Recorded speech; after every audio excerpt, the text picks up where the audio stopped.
Macam ada satu lagu yang dia buat salam terakhir. Oh, salam terakhir. Kan? Lepas tu dia pun putar balik. Lepas tu dia pun bagi tahu tak? Ini lagu terakhir dia. Lepas pada tu dia tak menyanyi lah, lepas tu dia meninggal.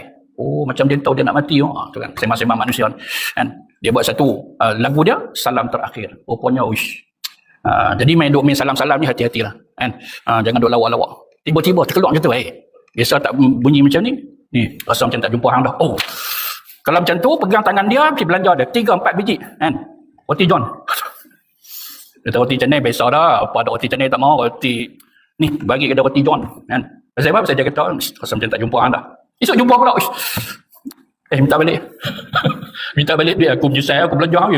Mari aku duit tak berapa banyak. Habis kat hang aku ingat nak mati. Tu pun tak patut juga kan.